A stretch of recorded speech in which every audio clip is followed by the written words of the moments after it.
안녕하세요, 친구들. 지난 시간에 이어 세계 4대 뮤지컬에 대해 살펴볼 거예요. 오늘은 빅4의 두 번째 작품, 뮤지컬 오페라 유령에 대해 공부하도록 하겠습니다. 오늘의 학습 목표부터 살펴볼까요? 오늘은 뮤지컬 오페라 유령의 시작과 줄거리, 그리고 뮤지컬 오페라 유령의 음악적 특징과 무대 특징에 대해 살펴볼 거예요. 자, 그럼 준비되었나요? 오늘도 즐겁게 폴린 뮤지컬 시작합니다. 오페라의 유령은 프랑스 작가 가스통 르루가 1910년에 발표한 동명의 소설이 원작으로 흉측한 외모 때문에 어머니마저 가면을 던져줬던 비운의 음악 천재의 비극적인 사랑 이야기를 그린 소설입니다. 이미 오래전부터 영화 또는 드라마, 연극 등으로 소개되며 선풍적인 인기를 끌었는데요. 그중 오페레타 형식으로 올린 유령에 자극받은 앤드루 루드 웨버가 카메론 매킨토시에게 이 소설을 뮤지컬로 만들자고 제안하면서 모든 일이 시작되었습니다. 그렇게 가면 신사의 사랑 이야기를 그린 뮤지컬 오페라의 유령은 1986년 10월 영국에서 초연됩니다. 초연된 이후 전 세계 27개국 145개 도시에서 최소 15가지 언어로 공연되었고 1억 3천여 명의 관객이 유령을 보기 위해 극장을 찾았습니다. 2006년 굳건히 최장기 뮤지컬의 타이틀을 거머쥐었던 캐츠가 오페라의 유령에게 그 왕관을 전달하게 됩니다. 종전 캐치의 최장기, 최다수 공연 기록을 갈아엎었기 때문이지요.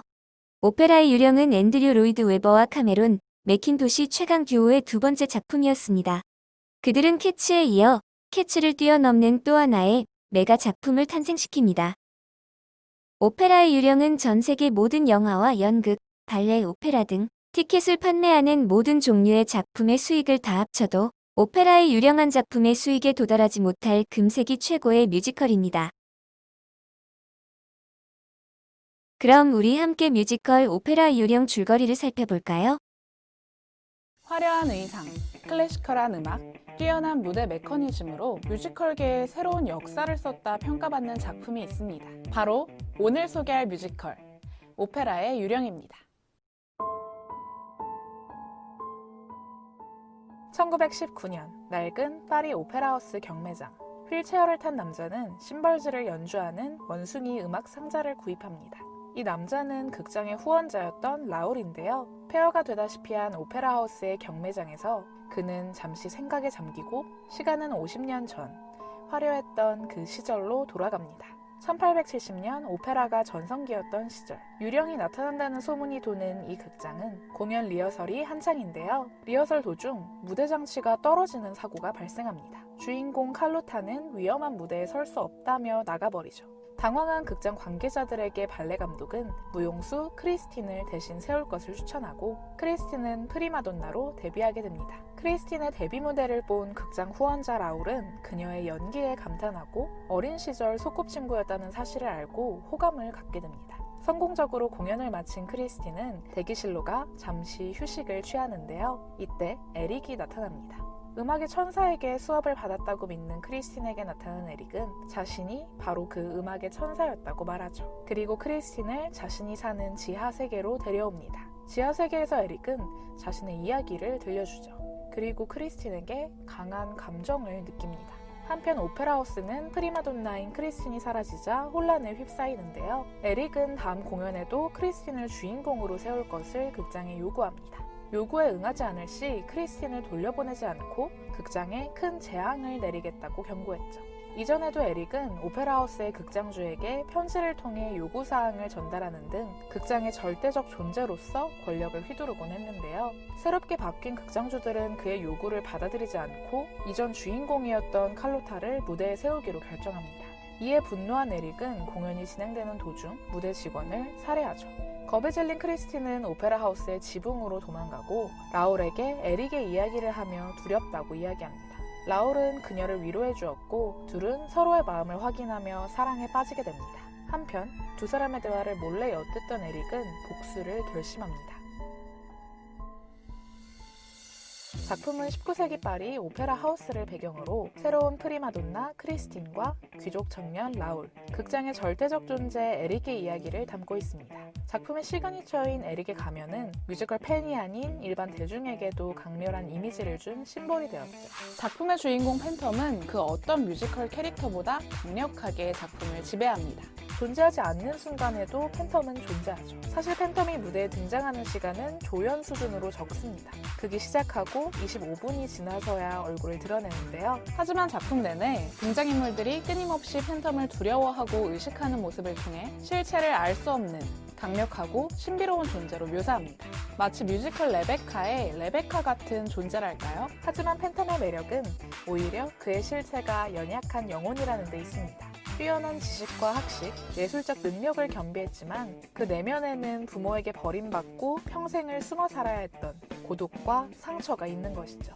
매력적인 캐릭터, 팬텀의 감명을 받은 작곡가 앤드류 로이드 웨버는 이 이야기를 뮤지컬로 만들어야겠다고 결심합니다. 앤드류 로이드 웨버의 이야기는 뮤센트에서도 자주 다뤘었죠. 락 뮤지컬 지저스 크라이스트 슈퍼스타로 성공을 이룬 앤드류 로이드 웨버는 자신의 클래식 작곡 능력을 오페라의 유령을 통해 선보이려 합니다. 웨버가 작품 제작을 시작하려던 때 이미 팬텀의 이야기로 만들어진 뮤지컬이 있었는데요. 동업자 카메론 맥켄토시는 캔일의 뮤지컬을 조금 손봐서 올리자는 의견이었지만 웨버는 모든 곡을 새로 쓰겠다고 주장합니다. 자신의 작품 세계를 클래시컬한 영역으로 확장하기 위함이었죠. 그렇게 1988년 개막한 오페라의 유령은 개막 직후 엄청난 인기를 얻게 됩니다. 당시 뮤지컬 티켓 가격을 훌쩍 넘는 45달러의 비싼 티켓이었지만 관객들은 공연을 보기 위해 그 금액을 기꺼이 지불했죠. 작품엔 웨버의 음악뿐만이 아닌 당시로서는 센세이션했던 다채로운 볼거리들이 많았기 때문인데요. 오페라 하우스 아래 호수, 극장 천장에서 추락하는 샹들리에, 대형 코끼리 등 작품엔 다양한 상상력을 자극하는 볼거리가 가득합니다. 오페라의 유령의 연출가 헤롤드 프린스와 무대 디자이너 마리아 비오른스는 작품 제작 당시 원작 소설의 영감이 된 파리의 오페라 하우스를 수차례 방문해 오페라 하우스의 지하 공간부터 지붕 위까지 샅샅이 스케치했다고 하는데요. 팬텀이 크리스틴을 데리고 간 지하 호수와 극장 옥상 모두 실제 오페라 하우스에 존재하는 곳들의 영감을 얻은 것이에요. 작품의 명장면으로 손꼽히는 샹들리에 추락신 역시 실제 사건을 기반으로 한 것입니다. 1896년 거대한 샹들리에를 받치고 있던 평행추 중 하나가 부식되어 샹들리에가 객석 위로 떨어지는 사고가 발생했는데요. 이 사고를 극중에서는 팬텀이 분노해 의도적으로 샹들리에를 떨어뜨리는 모습으로 차용했습니다. 실제로 공연을 보시면 객석 4열에서 5열 정도 위쪽에 30만 개의 유리구슬로 제작된 500kg의 샹들리에가 떨어지는 모습을 보실 수 있죠. 극장 지하 호수부터 샹들리에까지 오페라의 유령의 상징적인 씬들의 무대 장치는 당시로서 구현하기 어려운 스케일이었기에 오늘날까지도 그 구현 방법은 엄격히 비밀에 붙여지고 있습니다. 물론 오페라의 유령 이전에도 이 이야기를 다룬 작품은 많았습니다. 원작 소설의 이야기가 매력적이었기 때문인데요. 작품의 원작인 소설 오페라의 유령은 프랑스 추리소설 작가 가스통 루르의 작품입니다. 소설은 화자가 국립음악원의 문서보관소에서 팬텀에 관한 서류를 발견하면서 이를 밝혀가는 탐정물 형식을 띠는데요. 잡지사 기자로도 활동했던 가스통은 기자 출신답게 소설의 인터뷰 내용을 싣기도 하고 수사 기록물을 제시하는 등 사건을 하나하나 취재해가며 팬텀의 실체에 다가가는 방식으로 호기심을 자극했죠. 또 가스톤은 실제 사건에서 영감을 받아 작품을 썼다고 해요. 작품의 배경이 되는 파리의 오페라 하우스는 파리의 오페라 거리를 만들겠다는 나폴레옹 3세의 계획에 따라 가장 마지막에 설립된 극장인데요. 공사 도중 전쟁으로 잠시 중단되기도 하고 감옥으로 쓰이던 때도 있었어요. 건설 과정 중 시체가 발견된 때도 있었죠. 이런 흥미로운 실제 이야기는 소설의 영감이 되었습니다. 워낙 큰 인기를 끌었던 작품인 만큼 여러 장르의 제작자들은 너도 나도 제작권을 따내기 위해 경쟁했는데요. 오페라의 유령이 가장 성공한 작품이긴 하지만 먼저 뮤지컬 제작권을 따낸 건 다른 팀이었어요. 바로 모리 에스톤과 아서 코핏이었죠. 이들은 웨버보다 먼저 이 이야기에 관심을 갖고 가스통 루르 재단으로부터 공연권을 획득해 뮤지컬 제작 구성을 하고 있었는데요. 제작 중 공유 저작물로 풀리며 누구나 제작할 수 있게 되어버렸습니다. 1986년 먼저 제작을 마친 웨버가 오페라의 유령이라는 이름으로 공연을 올렸고 투자자들은 웨버에게로 떠나버립니다. 자연스럽게 제작은 중단되었으나 후에 오페라의 유령이 제작 중이던 작품과 다른 내용이라는 것을 알게 된 두 창작자는 마저 제작을 마무리 지어요. 이 작품이 바로 우리나라에서도 공연된 적 있는 뮤지컬 팬텀입니다.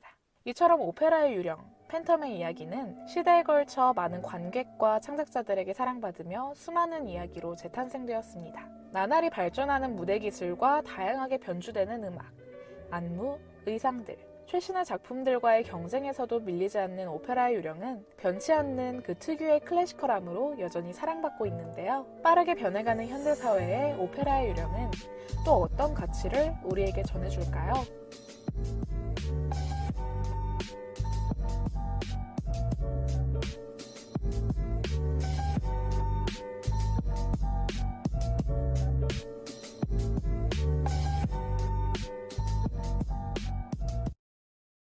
오페라의 유령의 가장 큰 매력은 앤드루 로이드 웨버의 음악이라고 할 수 있습니다. 대사 없이 음악만으로 이루어진 오페레타 형식을 취하고 있지만 누구나 쉽게 흥얼거릴 수 있을 정도로 대중적인 멜로디는 사람들의 마음을 녹아내리게 만듭니다. 오페라의 유령의 대표곡으로는 크리스틴을 납치한 팬텀이 지하 은신처로 노를 저어가면서 부르는 웅장한 파이프 오르간 연주가 환상적인 더 팬텀 오브 디 오페라와 크리스틴의 청아한 음색이 돋보이는 싱크 오브 미 등이 있습니다. 그럼 오페라의 유령의 가장 유명한 넘버 더 팬텀 오브 디 오페라 들어볼까요?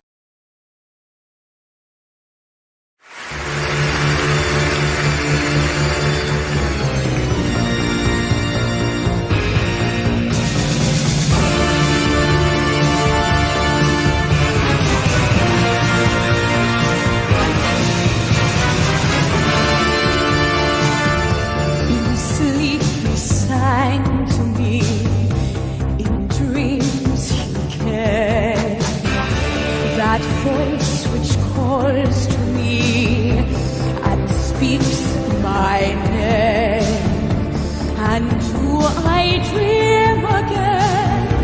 For now I find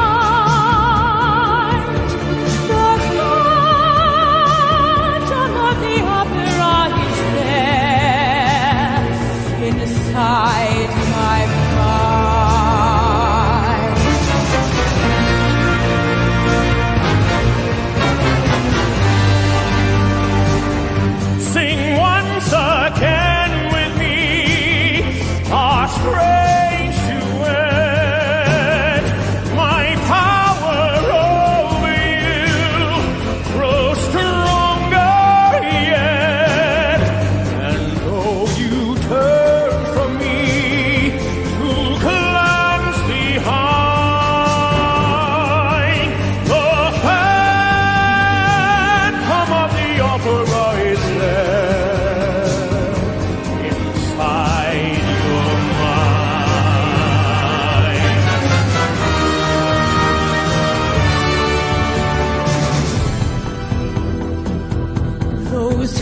Have seen your face, draw back in fear. I am the mask you wear. It's me they hear. Your spirit and my voice in one combine. Oh, phantom of the opera is there inside my mind.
이어 뮤지컬 오페라의 유령의 무대 특징을 살펴보겠습니다.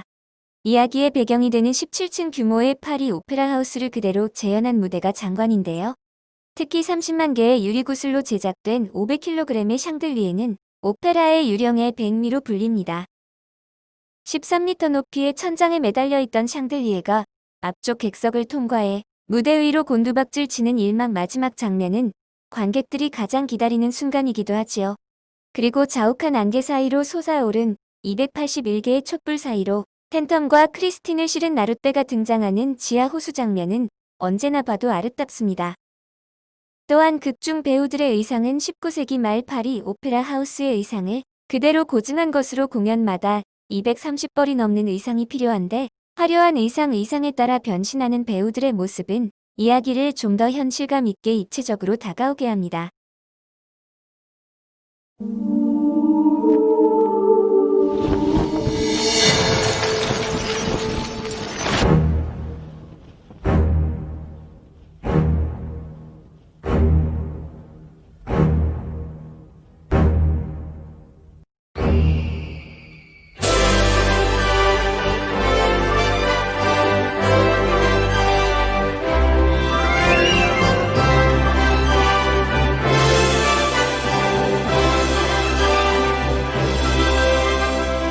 I just wanted to write a high romance. I hadn't had an opportunity, hadn't found a subject before, which I thought I could do that, and there it was. 25 years on, it's very hard to remember how long and hard the technical period was, and the extraordinary difference from the final dress rehearsal to the first preview at Her Majesty's Theatre, where literally something magical happened. And from the first preview onwards, we knew that Phantom of the Opera was going to be something quite phenomenal. Wonderful sets, wonderful costumes, wonderful acting, wonderful singing. It's got everything. Plus, it's got a gorgeous score. It's got gorgeous music. La da la da. Da da da da dee da.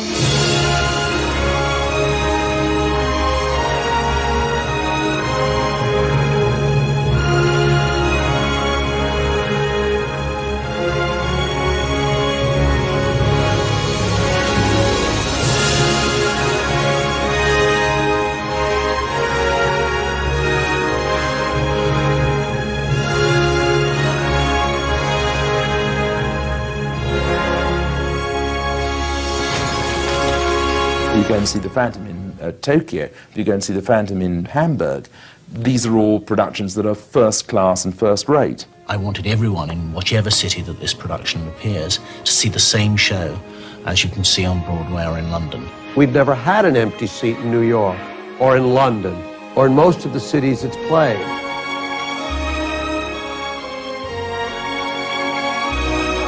I just remember the audience reaction to the show. It was astonishing. It was just astonishing.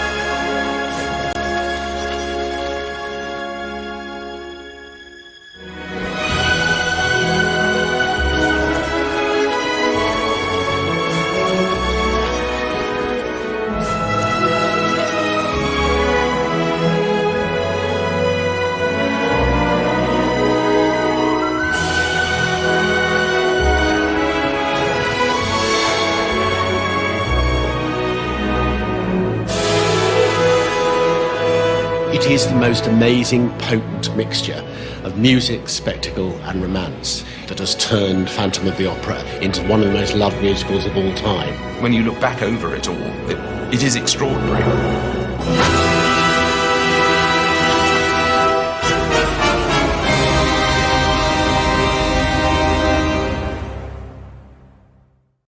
오늘은 뮤지컬 오페라 유령에 대해 공부해봤습니다.